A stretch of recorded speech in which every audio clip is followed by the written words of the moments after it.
You're listening to Montreal Now with Aaron Rand and Natasha Hall on CJAD 800.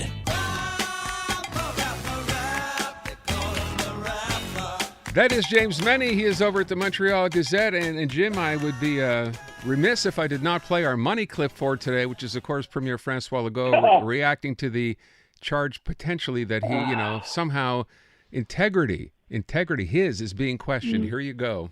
Politics is tough.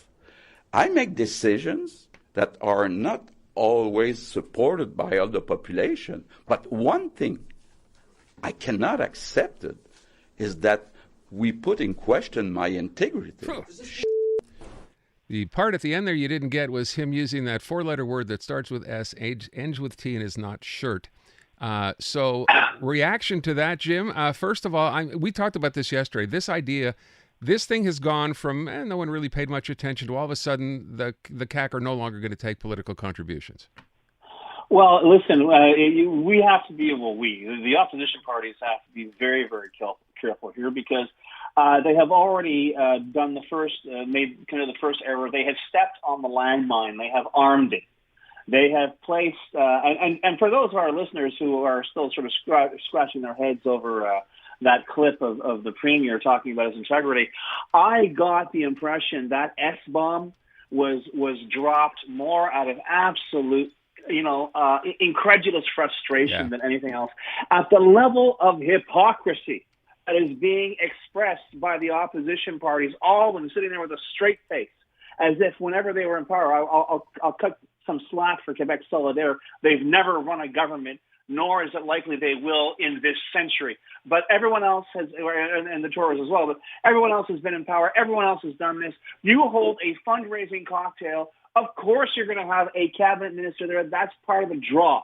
And as these cabinet ministers have said, and we're hearing it from CAQ ministers, you could just as easily be hearing it from Liberal cabinet ministers or PQ cabinet ministers. You're not going to buy the cabinet minister for $100. The idea was you needed a draw. It's a PR exercise. End of story. And this idea that these mayors were being told by MNAs, well, they're being told the truth. I wasn't privy to the conversation, guys. But yeah, your office can call this cabinet minister's office and try and get some FaceTime and whatever. The other thing you can do is you can actually meet with them. They're going to be at the fundraiser. You just come in, you buy a ticket, you get to see them. How you spend your time is up to you. And there is nothing illegal about that. And when we see Francois Legault turning around and announcing today we will renounce all private fundraising events, and more importantly, challenges the opposition to do the same. He's looking right at Paul Saint-Pierre Plamondon, who has spent the rest of the day sputtering over this entire thing because he knows that in the latest numbers are for 2022. The PQ, in terms of private donations, outdid the CAQ by about $100,000. They raised $1.6 million. It's a huge source of revenue for them. And for Legault to turn around, I mean, on the one hand, yes, it is lashing out, it is hitting back. But on the other, if you take a deep breath, and I think at this point, when you're outside of the bubble, when people are just looking at the story as it unfolds on a daily basis, you can see that there are certain, operatic interpretations of this being done, how this places the entire fundraising thing into disrepute. Listen, if you turn around and try to ban private donations, even if they're limited to $100, you try to ban those private donations to political parties, you're going to have a lawsuit based on the charter protecting your right to freedom of expression. If you want to support the PQ financially, and if you want to support the CAQ financially, that is your business. You have every right to do so. Can they place limits on your donation? Sure. But to turn around and say, no, can't do that, or as Legault, with his own bit of political theater today, is saying, well, no, we won't do it because it's calling my integrity into question. I think people are going to look at this and start to, do a slow burn and say, okay, guys, this has been fun. But the fact of the matter is there's a lot of work to be done. We're seeing headlines that a lot of things are going wrong in Quebec right now. And guess what? Top of the list is not party fundraising. No. I'm thinking, so $1 million is what they've said this will cost the CAQ, this move. Where does that money come from otherwise then, Jim? all parties are whether you like it or not. You're supporting all the parties with your tax dollars Right. because they receive an allowance based on the numbers of votes that they collected in the last election, and those numbers are recycled over the course of their term as a basis for support. That's what I thought. So, no. Oh, you don't What get do a you choice. You've made a terrible mistake, Natasha. You don't get to say no. I'm saying That no. that money's going to them anyway. We're paying for all of them. The The more idea popular are, the behind more this, you get. Natasha, was to avoid the free-for-all that we see in the States, where there are no Yes. rules whatsoever, where you can actually very simply buy an election, buy candidates. It is so night and day. And for these these MNAs in the opposition who know completely better to turn around and say, I'm shocked to see cabinet ministers of these things, and to suggest that there's something, this is very nefarious because that way, mayors can further their agenda for going to a fundraiser for $100. Yeah. Say that out loud and see how ridiculous that sounds. It is And ridiculous. But $1 million, I guess what I was getting at there is that if they're going to be out $1 million, they're not going to take an extra million from public funds. They're just out the $1 million.